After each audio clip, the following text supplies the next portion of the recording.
Hi, this is Joe Vanier from FastPitchPower.com. In today's video I'm going to talk about softball team speed training. I'm going to give you 7 or 8 exercises that any coach or parent should be able to implement with a small or large group of athletes.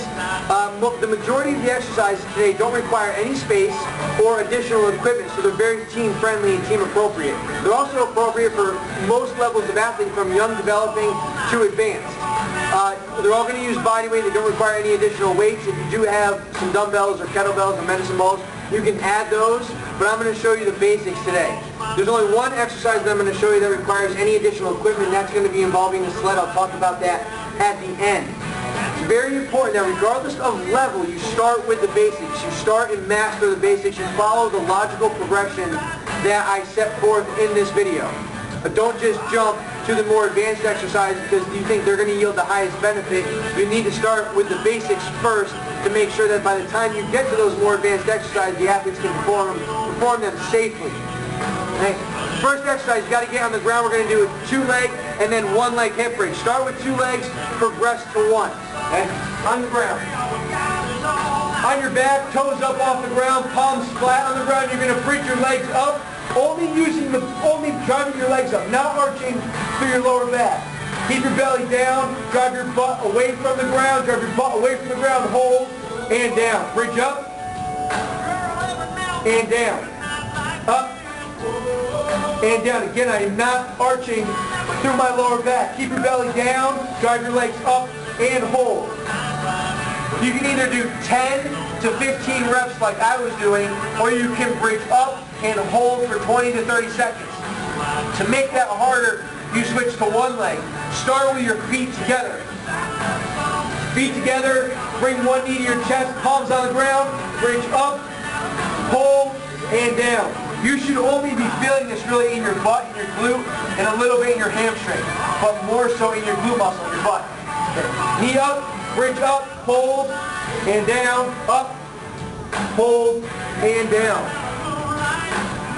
Again, you can do 10 to 15 reps per leg, or you can bridge up and hold for 5, 10, 20, or 30 seconds, depending on your capacity. Make sure you progress from 2 legs to 1 leg. That exercise, whether it's a 2-leg or 1-leg version, should precede any of the other exercises I show you. Always begin with that exercise. It ensures that we get the glute muscles, which are really our powerhouse, the most important muscle for athletes, turned on and ready to cooperate in the more functional exercises. Okay. Next exercise is a split squat. In this position, toes pointing straight ahead, torso or upper body is straight up and down. I'm going to touch my back knee down on the ground, pushing through the front leg, pushing through the front heel, down and up, down and up. 8, 10, 15 reps per leg. Pace yourself with the technique. It's not a race. None of these exercises should be done as fast as possible. Smooth and controlled technique should always look good. To progress that exercise, we move into a reverse lunge. Take a big step back, touch your knee down, step forward. Okay, using this front leg to push down to the ground and to pull us forward. Step back, touch your knee down, and forward. That's the next progression. You're going to start now. Before I move on, you're working with young athletes. You're going to start with the 2-leg hip bridge. Hey, then you might implement the split squat. You can do that for 1, 2 weeks, 3 weeks. Then you progress. 2-leg hip bridges and reverse lunges, or 1-leg hip bridge and reverse lunge. 1, 2, 3 weeks, move on. Single leg hip bridges in this next exercise, rear foot elevated split squat. You need a bench or a box or something to elevate your back foot on. In this position, I do want your trunk inclined forward just a little bit. The majority of your weight is on your front leg. You're going to go all the way down, touch your back knee to the ground, and push back up. The majority of my weight is on that front leg. Down, up, down, up. 6, 8, 10. 15 reps, they need to look good depending on your capacity. If 6 looks shaky, you stay at 6. 1, 6 is easy, you progress. A very, very commonsensical type instructions. The final exercise here is a split squat jump. Again, this is not something you want to start with. It's the most advanced, the highest impact, the most technically difficult, and probably the last exercise you want to implement with large groups who haven't mastered the basics. This can look ugly real quick with underprepared athletes. I'm going to start in that split squat position. I'm going to drop my back knee down. I'm going to jump and switch. Jump and switch.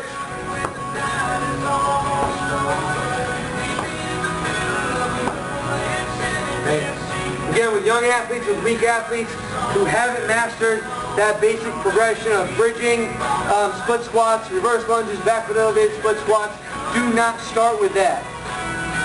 Now, regardless of age, regardless of level, any athlete can push the sled.